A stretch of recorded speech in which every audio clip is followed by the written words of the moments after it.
मग़फ़िरत फरमा, उम्मत मुस्लिमात की मग़फ़िरत फरमा। ए मौला करीम हमारे मर्दों की मग़फ़िरत फरमा, उनको जन्नतुल फिरदौस के आला मकाम नसीब फरमा।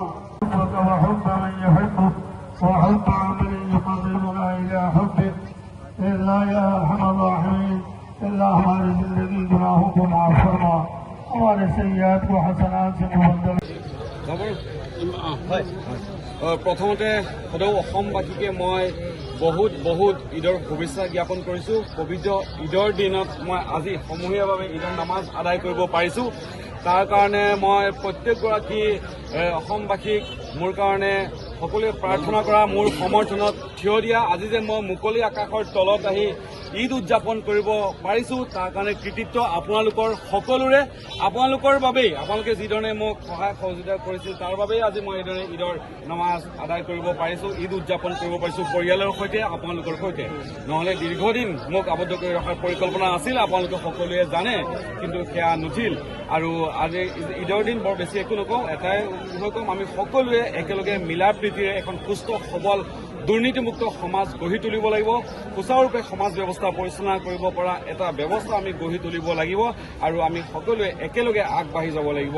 আৰু সকলোৰ মাজত একতা, মিলা প্ৰীতি, একতাৰ বান্ধোনেৰে বান্ধ খাই আমি হিন্দু, মুছলিম, খ্ৰীষ্টান, জৈন, শিখ সকলো জাতি, ধৰ্ম, বৰ্ণ নিৰ্বিশেষে আমি এখন সুস্থ সমাজ গঢ়ি তুলিব লাগিব।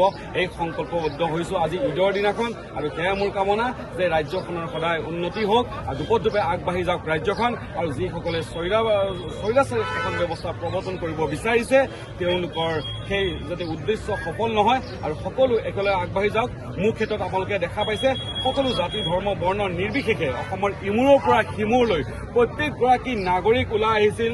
এইকাৰণেই ওলাই আহিছিল যে মই সততাত আছিলোঁ, নিষ্ঠাত আছিলোঁ আৰু তেনেধৰণে কাম কৰি গৈ আছোঁ। আৰু অনাগত দিনসমূহতো বিপদ আহিব পাৰে, বহু ধৰণৰ বিপদ আহিব পাৰে, তাৰ মাজতো মই আপোনালোকক প্ৰতিশ্ৰুতি দিওঁ যে মোৰ যি নিষ্ঠা সহকাৰে মই কাম কৰি যাম। মই এগৰাকী পেছাত সাংবাদিক আৰু সাংবাদিকৰ যি ধৰ্ম সেয়া মই কৰি যাম আৰু আপোনালোকতো মোৰ সৈতে আছেই। আৰু মোৰ প্ৰতিগৰাকী বন্ধু বান্ধৱ, সংবাদকৰ্মী, সাংবাদিক, শিল্পী সমাজ, কলা কুশলী, বিভিন্ন দল সংগঠন, বিভিন্ন ৰাজনৈতিক দল সংগঠন, সামাজিক দল সংগঠন সকলোকে, আৰু যিসকলে ভাৰতবৰ্ষৰ বিভিন্ন প্ৰান্তৰ পৰা আন্তঃৰাষ্ট্ৰীয় পৰ্যায়লৈকে মোৰ এই বাতৰি তেওঁলোকে লৈ গৈছিল, সকলোকে এই চবতে মই ধন্যবাদ জ্ঞাপন কৰিছোঁ আৰু পুনৰবাৰ ঈদৰ সকলোকে শুভেচ্ছা জনাইছোঁ। মই দেখা গৈছে বিভিন্ন সভা সমিতিয়ে মুখ্যমন্ত্ৰীয়ে আপোনাৰ নাম উল্লেখ কৰি বিভিন্ন কথা কৈছে, কাৰণটো কি, কিহৰ কাৰণে তেওঁ?